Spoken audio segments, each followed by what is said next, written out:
Hello friends, आज हम इस वीडियो में बीपीएससी तैयारी 4.0 क्लास 6 to 10 के लिए महत्वपूर्ण 20 प्रश्नों को सॉल्व करेंगे। सब्जेक्ट है हमारा भूगोल, सेट नंबर है 84। इससे पहले ऑलरेडी हमने 83 सेट करा रखा है। इन सभी वीडियो का लिंक डिस्क्रिप्शन में दिया हुआ है या फिर आप प्ले लिस्ट में जाके देख सकते हैं। साथ ही साथ अगर इन सभी का PDF फाइल चाहिए तो हमारा टेलीग्राम चैनल ज्वाइन कर सकते हैं। टेलीग्राम चैनल का लिंक डिस्क्रिप्शन में दिया हुआ है। ठीक, तो चलिए फिर शुरू करते हैं और देखते हैं आज का पहला सवाल। आज का पहला सवाल है, निम्न में कौन सक्रिय ज्वालामुखी का उदाहरण नहीं है। सवाल है, निम्न में से कौन सक्रिय ज्वालामुखी का उदाहरण नहीं है। ऑप्शन है स्ट्रोम्बोली, माउंट एटना, विसुवियस, एक से अधिक होगा या फिर उपर्युक्त में से कोई नहीं।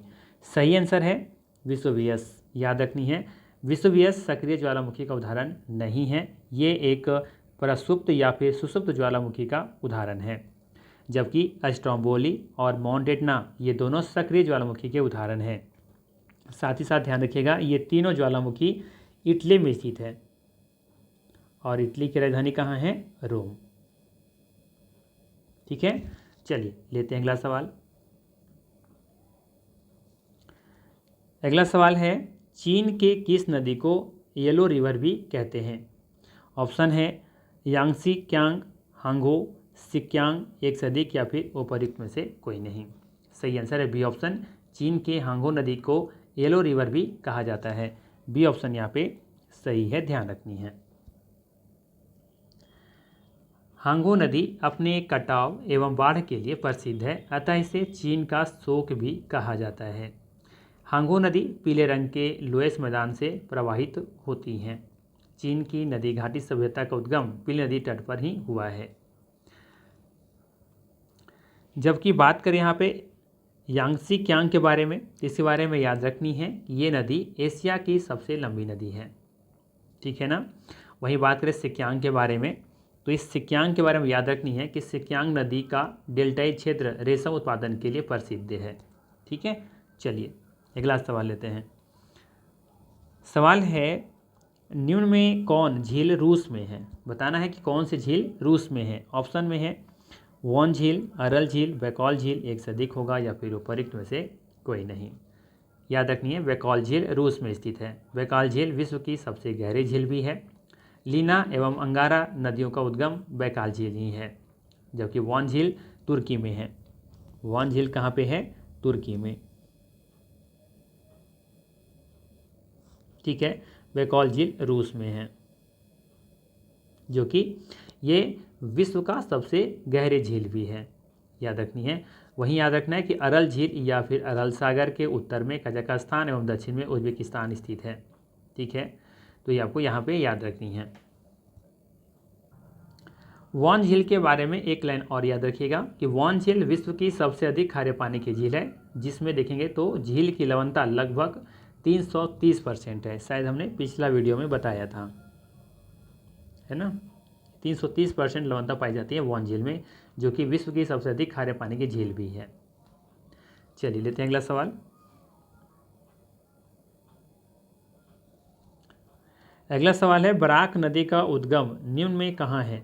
सवाल है, बराक नदी का उद्गम निम्न में से कहाँ है।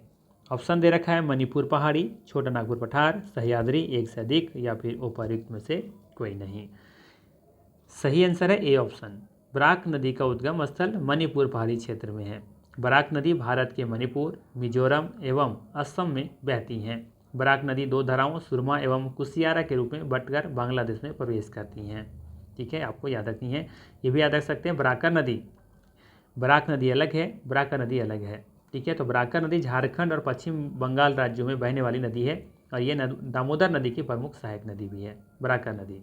ठीक है, बराकर नदी का उद्गम स्थान झारखंड के हजारीबाग जिला का पद्मा स्थान है। बराकर नदी पश्चिम बंगाल के वर्धमान जिला के आसनसोल के निकट दामोदर नदी में मिलती है। ठीक है, तो बराकर नदी और बराक नदी में कन्फ्यूजन नहीं होना है। बराकर नदी अलग है और बराक नदी अलग है। ठीक, चलिए अगला सवाल लेते हैं। अगला सवाल है, स्थानीय पवन मिस्ट्रल से संबंधित सही तथ्य की पहचान करें। सवाल है, स्थानीय पवन मिस्ट्रल से संबंधित सही तथ्य की पहचान करना है। कौन सा यहाँ पे सही तथ्य है। पहला दे रखा है यहाँ पर यूरोप की स्थानीय हवा, ऑस्ट्रेलिया की स्थानीय पवन, ठंडी पवन, शुष्क पवन। बताना है 1 और 3 सही है या फिर 1 3 4 सही है या फिर 2 और 4 सही है, एक से अधिक होगा या फिर उपर्युक्त में से कोई नहीं। तो याद रखनी है कि मिस्ट्रल यूरोप की स्थानीय ठंडी और शुष्क पवन है। ठीक है, तो 1 3 4 सही होगा, अर्थात यहाँ पे बी ऑप्शन क्या हो जाएगा, बिल्कुल ही सही। ठीक है, ध्यान रखिएगा, मिस्ट्रल यूरोप की स्थानीय ठंडी एवं शुष्क पवन है।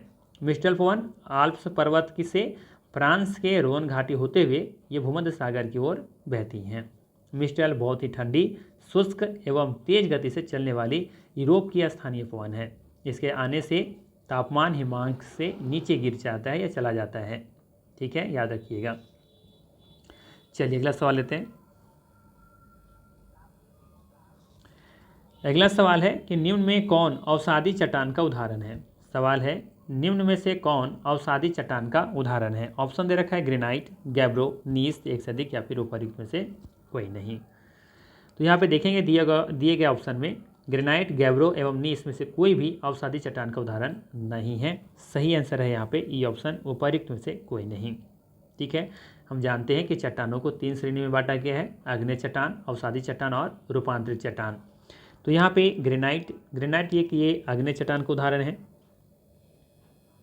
ठीक है, ये आग्नेय चट्टान का उदाहरण है, जबकि गैब्रो भी आग्नेय चट्टान का ही उदाहरण है और नीस ये रूपांतरित चट्टान का उदाहरण है। ठीक है, याद रखिएगा, दिए गए ऑप्शन में से ग्रेनाइट आग्नेय चट्टान का उदाहरण है, गैब्रो भी आग्नेय चट्टान का ही उदाहरण है, जबकि नीस एक ये रूपांतरित चट्टान का उदाहरण है। ठीक है, याद रखना है कि सेल, चूना पत्थर, बलुआ पत्थर, डोलोमाइट, चौक, ठीक है, ये सभी अवसादी चट्टान के उदाहरण हैं। ठीक है ना, और ये भी याद रख सकते हैं कि आग्नेय चट्टान ग्रेनाइट के रूपांतरण से नीस बनता है। आग्नेय चट्टान ग्रेनाइट के रूपांतरण से नीस बनता है। ठीक, चलिए लेते हैं अगला सवाल। अगला सवाल है कि स्ट्रोम्बोली ज्वालामुखी कहाँ है। इसका आंसर आप आसानी से दे पाएंगे, इटली, संयुक्त राज्य अमेरिका, अंटार्कटिका, एक से अधिक या फिर उपर्युक्त में से कोई नहीं। पहले ही इसके बारे में हम लोग चर्चा कर चुके हैं। सही आंसर है इसका इटली, ए ऑप्शन सही है। स्ट्रोम्बोली ज्वालामुखी इटली में स्थित है। स्ट्रोम्बोली ज्वालामुखी इटली के सिसिली के पास लिपारी द्वीप समूह में स्थित है ये। ठीक है, और माउंट एटना भी बताए थे ना, ये ज्वालामुखी भी इटली में ही स्थित है। माउंट एटना इटली के सिसिली में ही स्थित है। ठीक है, चलिए ध्यान रखिएगा थोड़ा सा, यहाँ पे किलिमंजारो के बारे में बहुत बार एग्जाम में पूछा गया है, तो ध्यान रखना है किलिमंजारो ज्वालामुखी ये तंजानिया में स्थित है। कहाँ पे, तंजानिया में। और मोनोलोआ ज्वालामुखी हवाई द्वीप कहाँ स्थित है, ये यूएसए में। ठीक है ना, चलिए बाकी बहुत सारे पॉइंट्स यहाँ पे हम जो डिस्कस नहीं कर पाते हैं वो यहाँ पे नोट्स के रूप में दिया गया है। पीडीएफ फाइल आप लोग को प्रॉपर दिया जा रहा है टाइम टू टाइम, तो वहाँ पे जाइए, टेलीग्राम चैनल ज्वाइन कीजिए और वहाँ से फ्री ऑफ कॉस्ट डाउनलोड कीजिए। और यहाँ पे practice set soft copy hard copy निकाल कर वहाँ भी आप टेस्ट लगा सकते हैं। By the way soft copy पर भी चाहे तो आप इसे रीड कर सकते हैं, आपकी इच्छा है। मेहनत करते रहिए, सफलता एक दिन जरूर मिलेगी। चलिए अगला सवाल लेते हैं।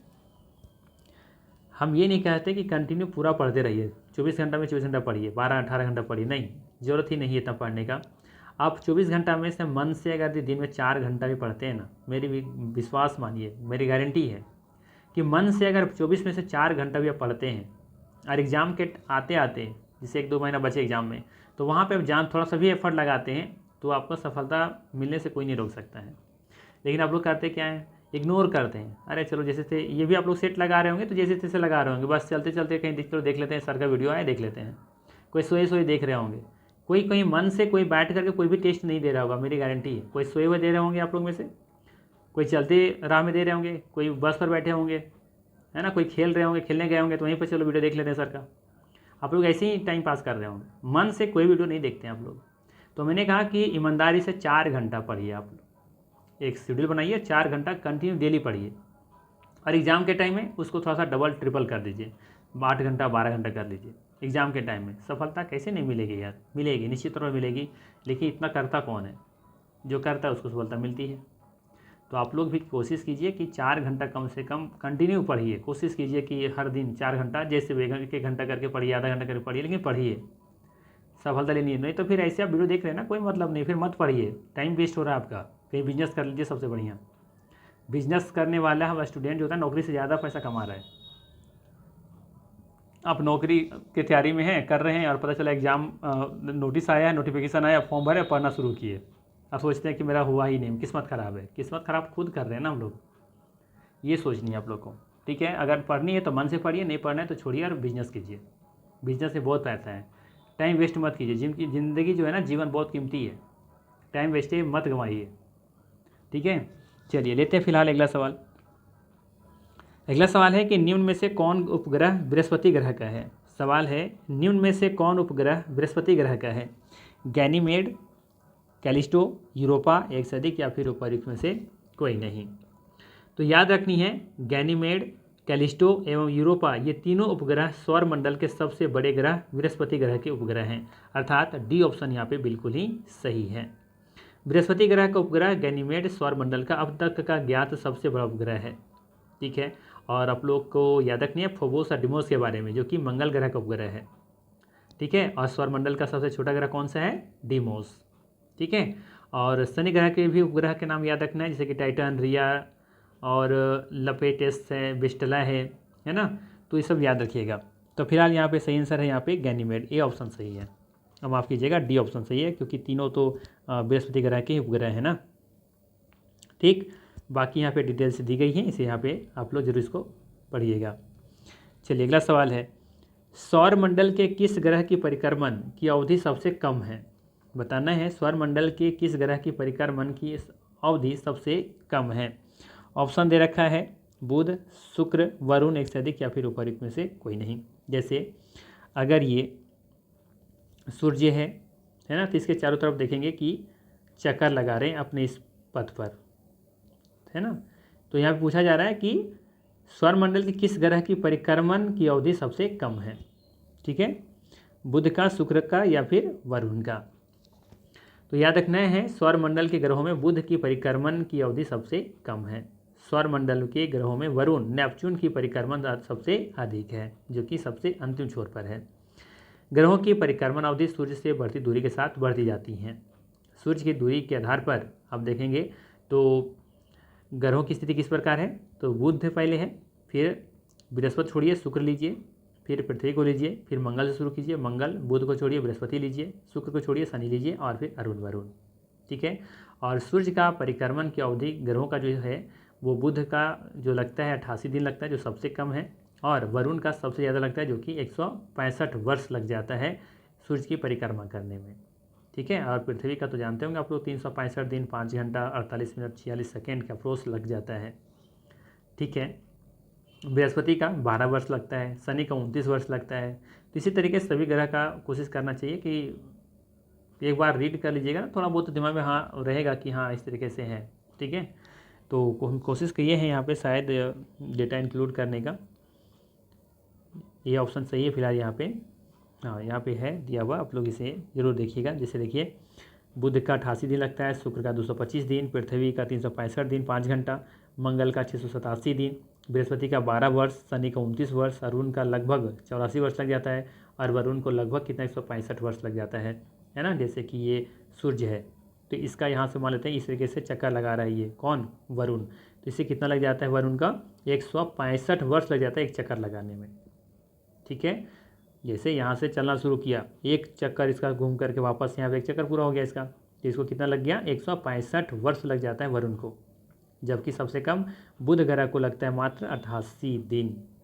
ठीक है, और सबसे गर्म ग्रह कौन सा है, तो सूर्य के सबसे करीब कौन सा बुध ग्रह, लेकिन ये सबसे गर्म ग्रह नहीं है। इसके बाद जो शुक्र ग्रह है वो सबसे गर्म ग्रह है।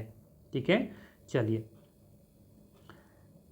अगला सवाल लेते हैं। सवाल है, निम्न में से कौन पुस्तक स्टीफन हॉकिंग्स की है। ऑप्शन दे रखा है, a brief history of time, a theory of everything, the world as I see it, या फिर एक से अधिक, या फिर उपर्युक्त में से कोई नहीं। सही आंसर है D option, a brief history of time and theory of everything. ये दोनों पुस्तकें स्टीफन हॉकिंग्स की हैं। ठीक है, ध्यान रखिएगा, a brief history of times एवं थ्योरी ऑफ एवरीथिंग, ये दोनों पुस्तकें किसकी हैं? स्टीफन हॉकिंग्स की हैं। स्टीफन हॉकिंग्स एक विश्व प्रसिद्ध भौतिक विज्ञानी, ब्रह्मांड विज्ञानी, लेखक और कैम्ब्रिज विश्वविद्यालय में सैद्धांतिक ब्रह्मांड विज्ञान केंद्र के शोध निर्देशक थे। ये स्टीफन विलियम हॉकिंग्स का जन्म 8 जनवरी 1942 में हुआ था और मृत्यु देखेंगे तो 14 मार्च 2018 को हुई थी। ठीक है, चलिए अगला सवाल लेते हैं। तो यहाँ पे सही आंसर है डी ऑप्शन। आगे बढ़ते हैं। अगला सवाल है, निम्न में कौन दक्षिण अमेरिका महादेश का देश है? सवाल है, निम्न में से कौन दक्षिण अमेरिका महादेश का देश है? ऑप्शन दे रखा है बोत्सवाना, लाटविया, इक्वाडोर, एक से अधिक या फिर उपरोक्त में से कोई नहीं। तो याद रखना है इक्वाडोर दक्षिण अमेरिका महादेश का देश है। सी ऑप्शन सही है। ठीक है, इक्वाडोर दक्षिण अमेरिका महादेश का पश्चिमी तटीय देश है। इसका तट देखेंगे तो प्रशांत महासागर से लगा हुआ है। इक्वाडोर के उत्तर में कोलंबिया है एवं दक्षिण में पेरू है। इक्वाडोर की सीमा सिर्फ 2 देश कोलंबिया और पेरू से ही मिलता है और इक्वाडोर की राजधानी आप लोगों को पता होगा क्यूटो है। बोत्सवाना के बारे में बात करें तो ये बोत्सवाना जो है ना, ये बोत्सवाना अफ्रीका महादेश का देश है। बोत्सवाना देश दक्षिण अफ्रीका के उत्तर में स्थित है। यह पूरी तरह से लैंडलॉक देश है। ठीक है, ये किसी भी दूसरे देशों से सीमा इसकी नहीं लगती हैं, लैंडलॉक है। लाटविया ध्यान रखना है कि लाटविया यूरोप के बाल्टिक क्षेत्र का एक देश है। लाटविया यूरोप के बाल्टिक क्षेत्र का एक देश है। ठीक है, ये इसके बारे में याद रखनी है। चलिए अगला सवाल लेते हैं।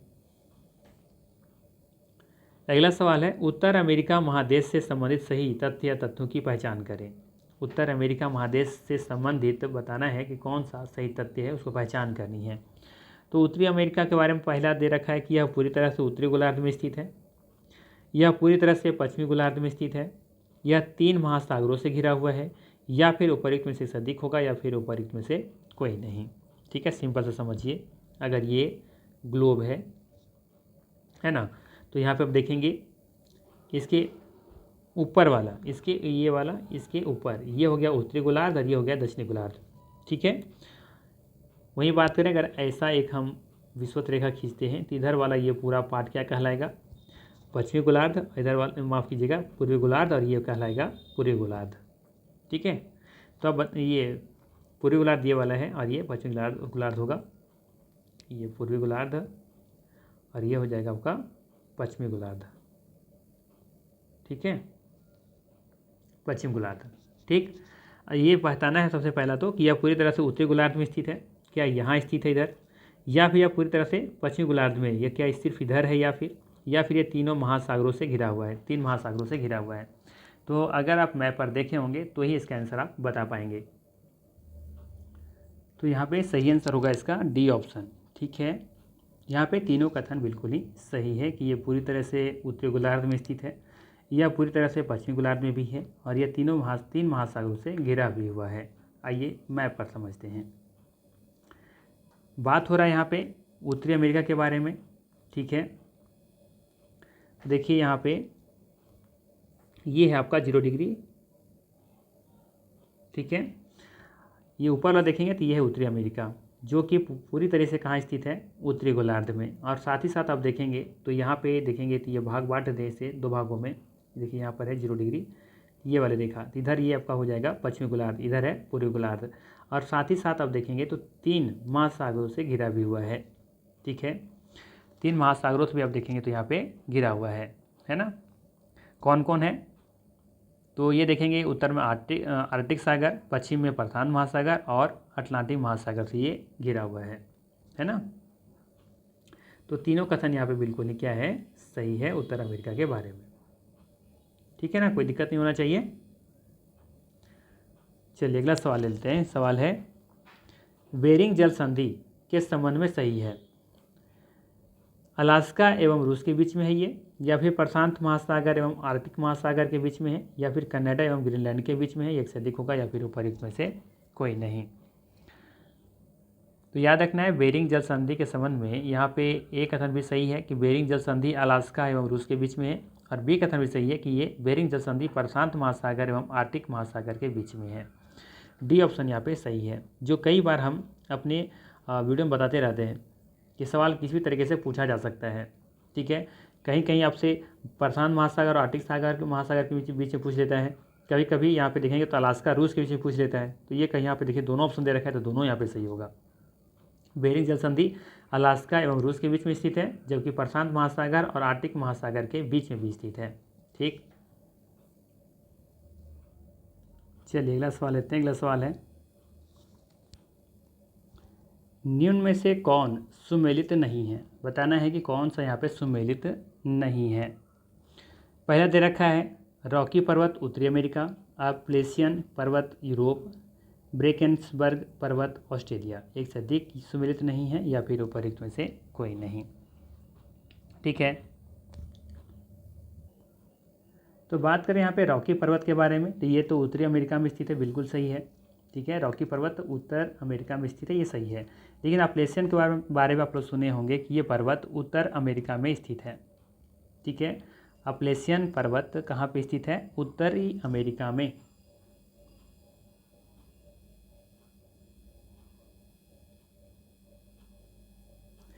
यहाँ पे ब्रेकेंस नहीं है, ये ड्रेकेंस होना चाहिए था यहाँ पे। ड्रेकेंसबर्ग पर्वत ये अफ्रीका में स्थित है, ना कि ऑस्ट्रेलिया में। ठीक है, तो यहाँ पे देखेंगे दो बी और सी, ये दो कथन ऐसे हैं जो कि सुमेलित नहीं है, इसलिए इसका सही आंसर क्या होगा? डी ऑप्शन सही होगा। ठीक है, ध्यान रखिएगा। रॉकी पर्वत और अपलेशियन पर्वत ये दोनों उत्तरी अमेरिका में स्थित है, जबकि ड्रेकेंसबर्ग पर्वत ये अफ्रीका में स्थित है। ठीक है, चलिए अगला सवाल लेते हैं। अगला सवाल है, क्षेत्रफल के दृष्टिकोण से अवरोही क्रम में 4 महादेशों की सही क्रम दर्शाने वाले विकल्पों को चयन करें। यहाँ पे बात हो रही है क्षेत्रफल की दृष्टि से। ठीक है, क्षेत्रफल की दृष्टि से बतानी है आपको। अवरोही क्रम में सबसे बड़ा महादेश, फिर छोटा, उससे भी छोटा, इस तरीके से बताना है 4 महादेशों का सही क्रम। ठीक है, तो क्षेत्रफल की दृष्टि से अवरोही क्रम में प्रथम 4 महादेश कौन कौन से? तो पहला है एशिया, यहाँ भी दे रखा है, यहाँ भी दे रखा है, यहाँ भी दे रखा है।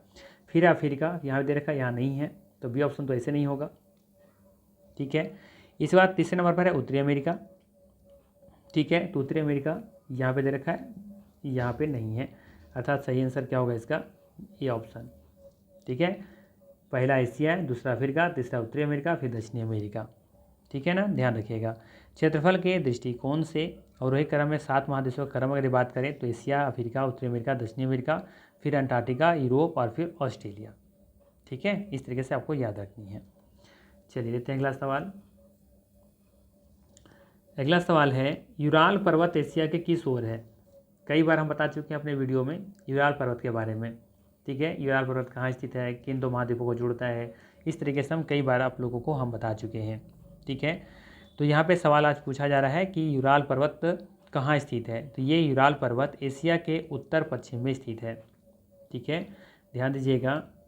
कुछ इस तरीके से यहाँ पे ये एशिया अगर ऐसा है तो एशिया के इधर देखेंगे, अब यहाँ पे आपको देखने को मिलेगा यूराल पर्वत उत्तर पश्चिम में। सही आंसर है इसका ए ऑप्शन। ठीक है, ध्यान रखिएगा। यूराल पर्वत यूरोप के उत्तर पूर्व में स्थित है। यूराल पर्वत यूरोप के उत्तर पूर्व में स्थित है, जबकि यूराल पर्वत एशिया के उत्तर पश्चिम में स्थित है। दोनों अलग पॉइंट हम बता रहा हूँ मैं आप लोगों को। यूराल पर्वत एशिया के उत्तर पश्चिम में स्थित है, जबकि यूराल पर्वत यूरोप के उत्तर पूर्व में स्थित है। यूराल पर्वत एशिया को क्या करता है? अलग करता है। यूराल पर्वत एशिया को किससे अलग करता है? यूरोप से अलग करता है। यूराल पर्वत एशिया को यूरोप से अलग करता है। यूरोप और एशिया के संयुक्त रूप से ही यूरेशिया बनता है। ठीक है, तो चलिए फिर लेते हैं अगला सवाल। अगला सवाल है, विषुवत रेखा दक्षिण अमेरिका महादेश के निम्न में से किस देश से गुजरती हैं? विषुवत रेखा दक्षिण अमेरिका महादेश के निम्न में से किस देश से गुजरती हैं? ऑप्शन है इक्वाडोर, कोलंबिया, ब्राज़ील, एक से अधिक या फिर उपर्युक्त में से कोई नहीं। तो आप देखेंगे मैप पर ध्यान से तो पाएंगे कि विषुवत रेखा दक्षिण अमेरिका महादेश के 3 देश इक्वाडोर, कोलंबिया और ब्राज़ील से होकर के गुजरती हैं। ठीक है, तो इसका सही आंसर क्या है? D option. ध्यान रखिएगा, पेरू देश के उत्तर छोर के पास से विषुवत रेखा गुजरती है। पेरू के उस उत्तरी छोर वाले हिस्से पर पेरू एवं इक्वाडोर के बीच विवाद है।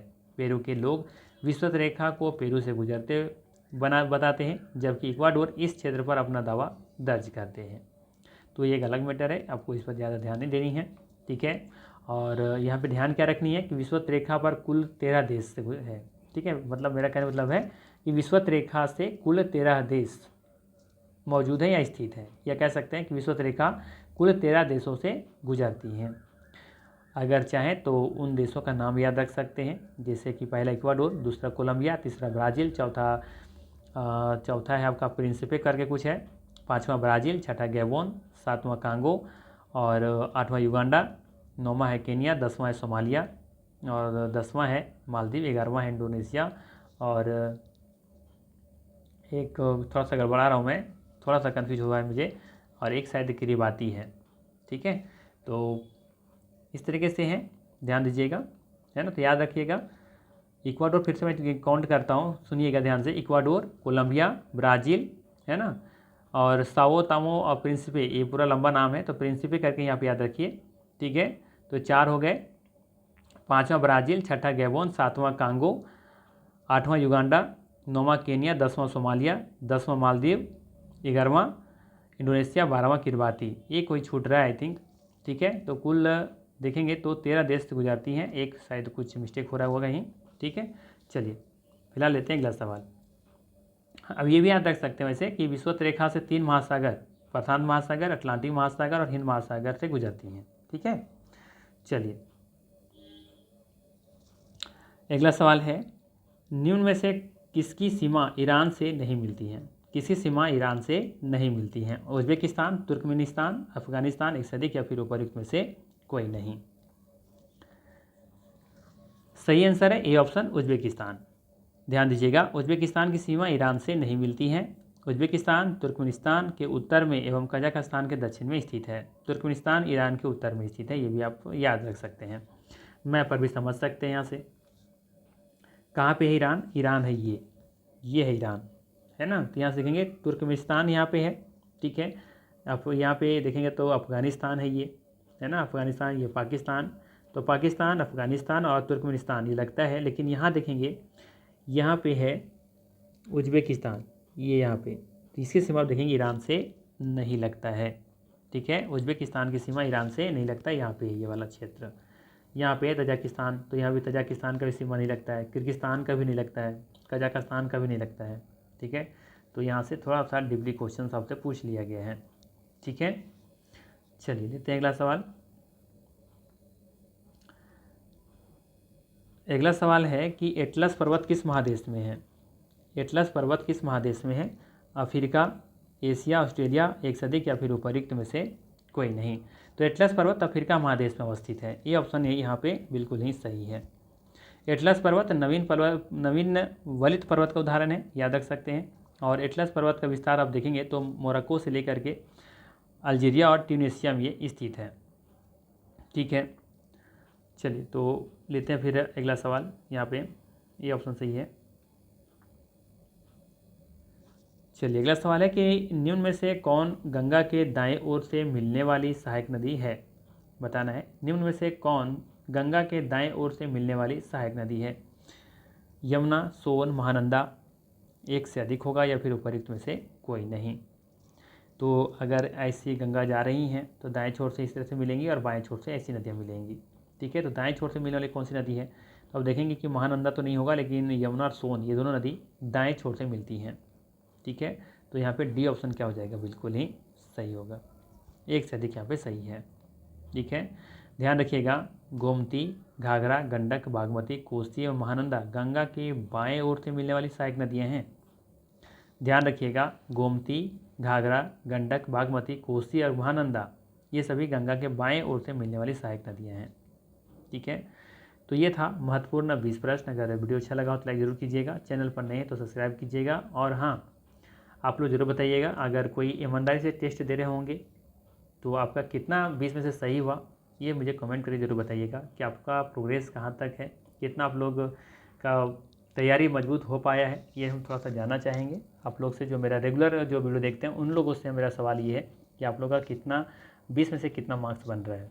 तो इसमें बहुत ईजी क्वेश्चंस लिए गए थे, 20 में से हमको लगता है कि बहुत ऐसे क्वेश्चंस थे कि रिपीट क्वेश्चंस थे, ठीक है। तो 20 में से कम 18 प्लस आना ही चाहिए, बट फिर भी आप लोगों से हम जानना चाहेंगे कि इतना आपका सही सही मार्क्स आया है, ईमानदारी से आप लोग कमेंट करके जरूर बताइएगा। और आप लोग वीडियो कहाँ से देख रहे हैं ये भी आप कमेंट जरूर कीजिएगा। ठीक है, तो चलिए फिर मिलते हैं इसी तरह के नेक्स्ट वीडियो में। Thanks for watching.